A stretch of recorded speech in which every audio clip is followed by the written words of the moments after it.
Greetings, YouTubins. This is Ephraim with EQ3 Enterprises, and I'm doing what I'm hoping to be a regular weekly show. And I have a working title so far. It's weekly startups and small business roundup. Like I said, just a working title. Make sure you see me on the camera there. Okay, I got a mirror behind the camera since there's no facing screen.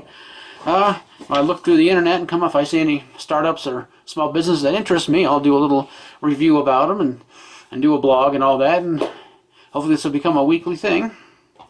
I've been kind of busy with my other main business, my computer repair business, but hopefully I can squeeze in a few of these and make, like I said, make this a regular thing. What's today? Friday, April 25th at 3 o'clock p.m. And okay. And well, here we go. I looked around the internet and found a few startups and small businesses that caught my eye. First one is called ShopKeep. So the ShopKeep raises $25 million to get retailers to ditch cash registers for iPads. That's not a bad idea. A guy named Jason Richardson founded it in 2004. He and his partner opened a wine store in Brooklyn, New York. And in the ensuing years, the store grew to 4 stores, and as their inventory and everything became more complicated, they used traditional Windows-based point of sale technology systems, and they had regularly experienced a considerable number of technology problems. And one time when they were on vacation, the servers crashed and basically closed all the stores indefinitely. That's terrible. But he had the idea. The ShopKeep POS was born that day, point of sale. It says, ringing up sales is just the beginning. Use our iPad POS system to streamline your inventory management, keep track of employee hours, and understand exactly what you need to do to successfully run and grow your business. Our merchants have used ShopKeep POS to help them reorganize merchandise, increase sales, and open more stores. What will you use it for? Some of the things that stand out about it is you can run your credit with your choice of credit card processors. You don't have to be stuck with one. They allow you to choose your credit card processor that makes the most sense to you. That's a good thing. If you don't have a credit card processor, they can help you find one. And mobile payments. ShopKeep POS allows you to accept PayPal payments and or Level Up. I'm not too I don't know what Level Up is, but I'll look into that one. It gives your customers a fast and easy alternative way to pay and helps you get to know them better for loyalty programs.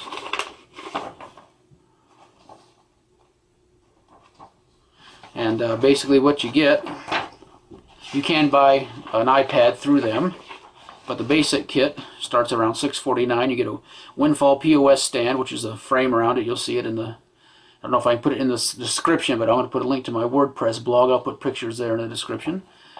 We get the POS stand, which is a standard your iPad goes in. Star Micronics receipt printer, which are good printers. APG 14-inch cash drawer. MagTech credit card swiper for iPad Air. And micro USB iPad charging cable. And there's other levels of things. And if you don't have an iPad, you can buy one through them. But it looks like everything starts around $650, which is pretty cheap considering most regular Windows-based POSs are a hell of a lot more than that. Star Micronics, like I said, is a very good printer. Excuse me. Company. And MagTech is a credit card scanner.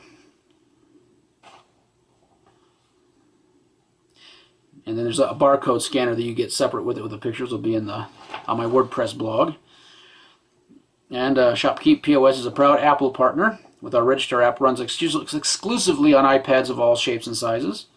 Working with Apple means that ShopKeep POS is always presented on an attractive, reliable, and well-supported device, sure to turn heads in any setting. And with Apple's commitment to innovation, We look forward to partnership that will stay on the cutting edge of retail technology. That sounds like a good innovation. I figured people were stuck with the Windows-based POSs. I never knew this existed. That's a great idea. They've been around for a while, but that's a good thing for startups and small businesses that can get into the POS systems relatively inexpensively. I'm not plugging Apple per se, but this is what it says on their thing. So I've never used a current Apple product, so I really couldn't plug them. And you see, it plugs into your Mac or PC. Oh, whoops, that's the next product. Anyway, that seems like a pretty good company to look into if you're a small business or a startup and you need some good POS. You know, from what I hear, the iPads are pretty good. I've never used one, but you know, you don't have to buy a Windows machine. So I really don't care for Windows, but hey, it's always good to have alternatives and reasonably priced alternatives, right? Right. On to our second company. This is kind of a neat thing. I'd like to look into this. It's called Leap Motion. It plugs it. It's basically a little bitty device about maybe that I can't see my hand, about that big. I got the measurements here, and you plug it into your USB. Use a USB 2.0, and you move your hands over top of it, and you can grab things and move them around and do 3D objects and stuff like that. Which is a neat idea, kind of like an air mouse of a sort. Kind of on the way to what do you call that? Virtual reality of a sort, because they have the gloves that you can grab. Don't know how far they're developed, but it's kind of a neat idea to use it on. Like if you're developing 3D objects, you can grab and rotate with your hand, and it works with your mouse and everything too. So it says it plugs into your Mac or PC. It's leapmotion.com, and this other one is www.shopkeep.com. All the links will be in the description of this video, and on my WordPress blog, which I'll put a link in the description as well. The Leap Motion plugs into your Mac or PC with just your hands and fingers in the air. Swipe, pinch, wave, and grab. And it's retailing for about $79.99, it looks like. The Leap Motion controller is sleek, light, and tiny. It's just 3 inches long. Takes up hardly any space on your desk, but you use the space above it. It says it works with what you already have, hands and fingers included. As opposed to feet, I guess. And you lay on your back and use your feet, I guess. The Leap Motion controller doesn't replace your keyboard, mouse, stylus, or trackball. It works with them, and without special adapters. With the Leap Motion software running, just plug into the USB of your Mac or PC and you're off. You browse the web, read articles, flip through photos, and play music just by lifting a finger. Draw, paint, and design with your fingertip. You can even use a real pencil or paintbrush. That'd be neat. Slice falling fruit and shoot bad guys with your finger. Steer cars and fly planes with your hands. Sculpt, mold, stretch, bend, and build 3D objects. Take things apart and put them back together. That would be cool, especially since 3D printing is becoming, it seems to be more and more mainstream. It'd be good to have a thing to do like that with. I mean, it's another arsenal when you're creating your 3D objects. Reach into the universe, grab the stars, and soar around the sun. I don't know about that, but it's a whole new way to learn. This is kind of funny. Pick, pluck, strum, and drum. Play air guitar, air harp, air everything for real. That'd be kind of neat, air guitar thing. It says a little bit of magic, a lot of freedom. All that wide open space between you and your computer is now just for hands and fingers. The Leap Motion controller senses almost every little, or it's not just for hands and fingers. Typo. The Leap Motion controller senses almost every little move they make, and every big one too. Technically speaking, it's 8 cubic feet of interactive 3-dimensional space, but you can say it's magic. It says in just one hand you have 29 bones, 29 joints, 123 ligaments, 48 nerves, and 30 arteries. That's sophisticated, complicated, and amazing technology times 2. Yet it feels effortless. It feels effortless. The Leap Motion controller has come really close to figuring it all out. It's precisely about accuracy. Leap Motion controller tracks all 10 fingers up to 1/100th of a millimeter. It's dramatically more sensitive than existing motion control technology. That's how you can draw or paint many masterpieces inside 1-inch cube. It's got a super wide 150-degree field of view and Z-axis for depth. It means you can move your hands in 3D just like you do in the real world. And there's different apps you can get for it, it looks like. You can reach out and grab objects, move them around, even change your perspective. Like I said, designing 3D objects for 3D printing just got a whole lot easier, it seems. So when it moves, when you move, it moves. Okay. Leap motion controller can track your movements at a rate of over 200 frames per second. Wow. That's how the action on your screen keeps up with your every move. And the tech specs, it's 0.5 inches wide by 1.2 inches deep by 3 inches wide and weighs 0.1 pounds. And freaking light. Software available on the website, leapmotion.com. Includes 2 cables, a 24-inch and a 60-inch USB 2.0, micro USB 3.0 connectors on the cable, I guess. The package includes a Leap Motion controller, 2 custom-length USB cables, welcome card, and important information guide. Of course, the minimum system requirements are Windows 7 or 8, or OS 10, 10.7 Lion. You need an AMD Phenom 2 or Intel Core i3, i5, or i7 processor, 2 gigs of RAM, available 2.0 USB 2.0 port, and internet access, and it comes with a 1-year warranty.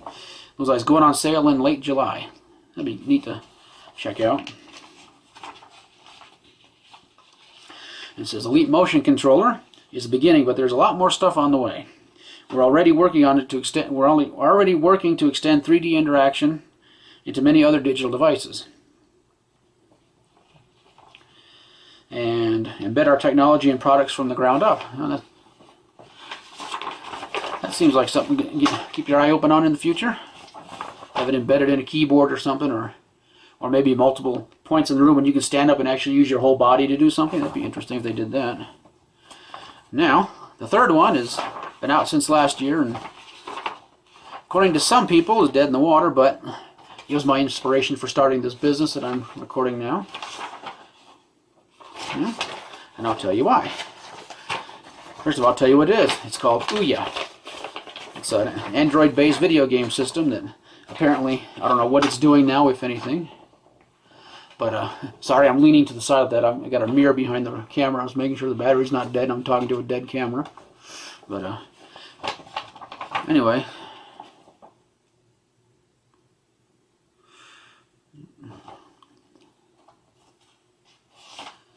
Let's see. Anyway, it was a little cube of a video game console driven by Android, an Android OS of some sort. And it says, and it came out at some point last year, and I don't know what it's doing. There's rumors that Ouya 2.0 is going to be out this year sometime. They're working on something called Ouya Everywhere, which means they're going to embed it in all kinds of different devices. I don't know if they're going to continue with the hardware or not, but and apparently today there's around 757 games and counting for it.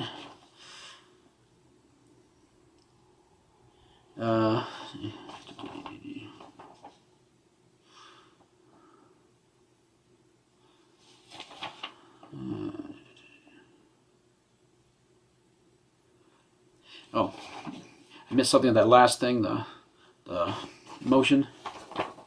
Well, I'll put that in. Anyway, the Ouya. Sorry about that, my notes got scrambled. It says Ouya. It says anyone can make a game because every Ouya console is a dev kit. No need to purchase a license or an expensive SDK. It's built on Android and supports a ton of engines. Go ahead and create the next big title in your bedroom. It's like the good old days. Check out the dev section to get started. It's Ouya. It's www.ouya.tv. Let's see. I haven't heard a whole lot about it. All I know is they're a startup, facing off with the big guys, Sony, Microsoft, Nintendo. And it says apparently it does 1080p. This will bring some of your favorite apps to the big screen so you can stream shows, movies, and music directly into your living room.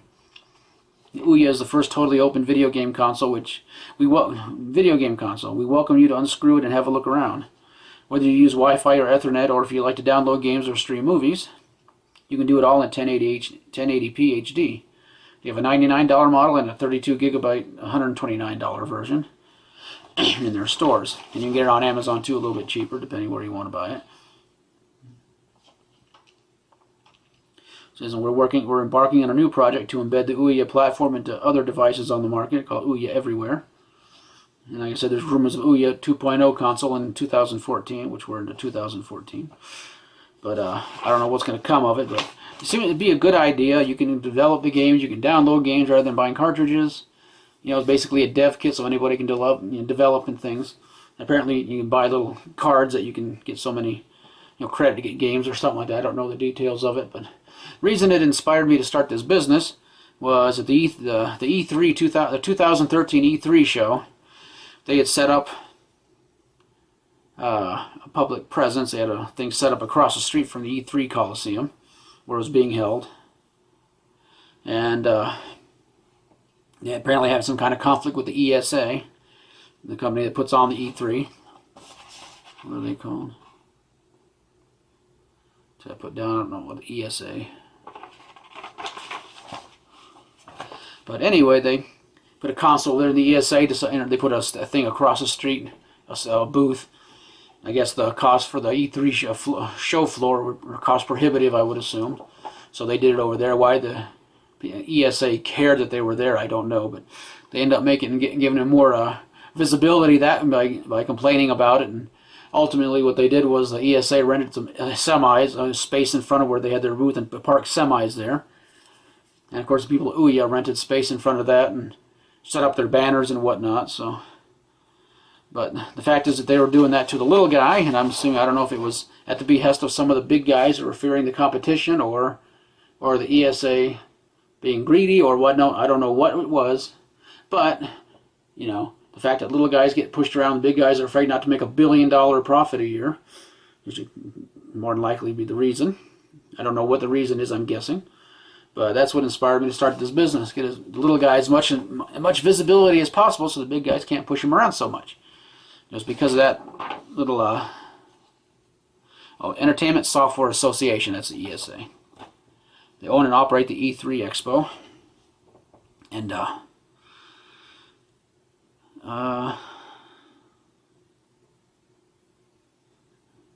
but anyway, that was the reason I started this business. So I had to get as much visibility to the small guy, the startups and the small businesses. It's not like the idea of the big guys pushing them around. They might actually dent their profits, and heaven forbid they don't make $1 billion profit a year or more. Greedy expletives. So the last PlayStation I have was a PlayStation 2, and I got it years after it came out for about half of what they were selling it for. And I usually wait about a year or more to buy a new console. I won't buy it when it first comes out. Just for that reason, it's expensive, and I have no intention of buying a PS3 until it comes under $200, which it probably won't. So I probably won't buy one. And even if I had the money, I couldn't justify $500 for a PlayStation 4 or an Xbox One, right? I won't buy Microsoft if I can avoid it. That's my personal opinion. But anyway, that's what inspired me to start this business, so I thought I'd give them a little shout out. I don't know what they're doing, if anything, or if it's dead in the water, but hey, every little bit counts. Every little bit helps, right? And I'll put links to in the description to all the sites I'm talking about today. And Ouya, they reached out to the ESA, tried to settle things, but I guess the ESA wasn't interested in talking. And it turns out they had their permits and everything was ordered, so the cops couldn't really do anything. And the cops stayed around for some pictures. There's pictures online of the cops on their, what looks like Segways. The police rigged up Segways holding the Ouya t-shirt and stuff. And I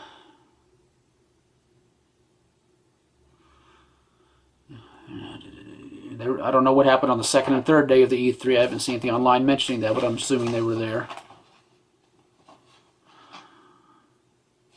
They decided to attend the E3 on their own terms, and kudos to them.